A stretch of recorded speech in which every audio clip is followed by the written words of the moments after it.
Amigos do Mosaico, nós recebemos hoje na nossa pracinha Maura Palumbo. E como vocês podem perceber pelo nome, Maura Palumbo não é judia e, a despeito de não ser judia, ela já escreveu 2 livros sobre o Holocausto. Um deles, inclusive, ganhou o Prêmio Internacional de Literatura. Eu acho que se vocês estivessem no meu lugar, Maura, obrigado por aceitar nosso convite. Eu que agradeço. O que faz alguém que nasce quase 20 anos depois do fim do Holocausto e que não tem uma conexão direta se interessar por esse assunto? Eu acredito que todos nós temos uma conexão com esse fato, com esse período, porque todos somos humanos. O massacre que houve não diz respeito a um povo. Eu acho que ele se expandiu, até porque ele se tornou uma guerra mundial. Então, a gente não tem como não ser tocado, não ser atingido, não ser envolvido por esse problema. Então, a partir do momento que eu comecei a ler, que foi uma paixão, né? Desde pequena, a gente foi muito incentivado pela minha família a ler muito. O Diário de Anne Frank talvez tenha sido um grande impulsionador para eu despertar para essa paixão que eu tenho sobre esse período histórico. E principalmente, claro, pelo lado do judeu dentro desse contexto, né, tão caótico. E eu acho que isso realmente me levou a criar uma história dentro da história, né, depois de muitos anos de pesquisa. Então, o Diário de Anne Frank mexeu com você quando você leu? Completamente, aos 14 anos. Aos 14 anos. E aí isso ficou guardado esperando uma oportunidade de se transformar em livro.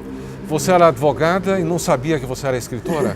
Eu acho que a paixão da escrita surgiu muito cedo, na mesma época em que eu lia, eu sentia necessidade de escrever. Era uma coisa meio que simultâneo. Eu lia alguma coisa, eu me interessava por aquilo e lia e comecei a escrever contos. Muitas crônicas, muito contos. E de repente a ideia de fazer um romance tinha que ser baseado numa coisa que me fascinasse muito, que me mexesse muito comigo. E realmente o período do Holocausto é essa fase, né? Então, O Perfume das Tulipas é o livro que ganhou o Prêmio Internacional de Literatura. Claramente aqui nós temos a cerca de Auschwitz, numa montagem com tulipas tiradas da Holanda. Que história é essa?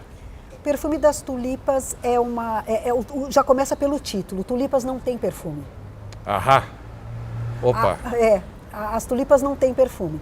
E elas são reconhecidas pelas cores, pela beleza da flor, mas não pela fragrância, pelo perfume. E o pai da protagonista é holandês, que migra para a Alemanha, e ele conserva esse canteiro das tulipas. E lá é onde ele se comunica com Deus. E ele sente esse aroma, ele sente o perfume. Então, esse encantamento do livro busca essa fragrância. Em que momento o personagem e o leitor vai sentir esse perfume das tulipas? Quando você escreveu esse livro, você certamente queria mais do que simplesmente contar uma história. Uhum. Qual é a mensagem que, quando eu chegar na última página, o que eu vou guardar para mim? Eu acho que a gente tem que estar atento ao que acontece à nossa volta, né?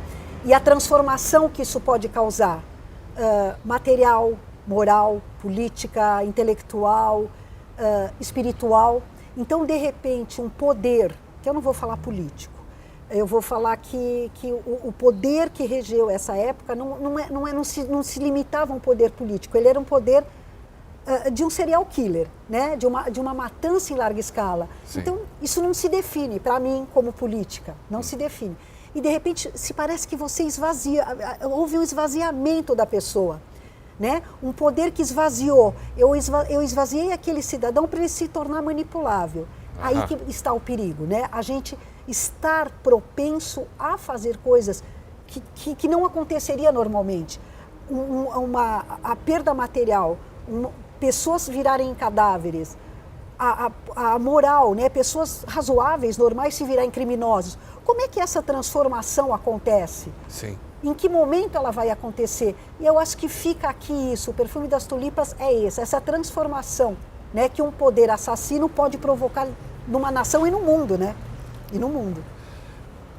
Aparentemente, ganhar um prêmio, escrever 2 livros não foi suficiente.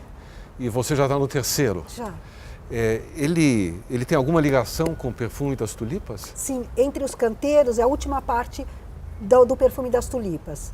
É pós-guerra, é entre os canteiros, né? É o que ficou, esse canteiro de obra, essa coisa destruída, essa coisa mal estruturada, esses escombros que ficaram, né? Escombro pessoal e físico, né?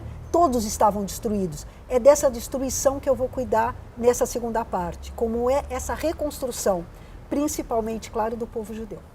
Bom, como a gente volta e meia diz, livros, documentários, filmes a respeito do Holocausto têm, na nossa opinião, a grande finalidade de tentar fazer com que a humanidade não se esqueça dessa desgraça e não cometa outras, que infelizmente estão aí para a gente elencar.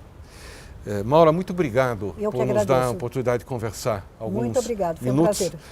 Perfume das Tulipas é o livro premiado. O primeiro livro... Não, é o segundo, Auschwitz. O primeiro é o Perfume. Pronto, me derrubou aqui. Então, esse é o primeiro? O Perfume é o primeiro. Com esse você ganhou o primeiro prêmio? Esse. Muito bem. E esse aqui, é o segundo. Auschwitz Prisioneiro 186-650, que conta a história de um personagem específico. E agora vem um terceiro que já tem nome? Entre os Canteiros. Vai se chamar Entre os Canteiros. Isso.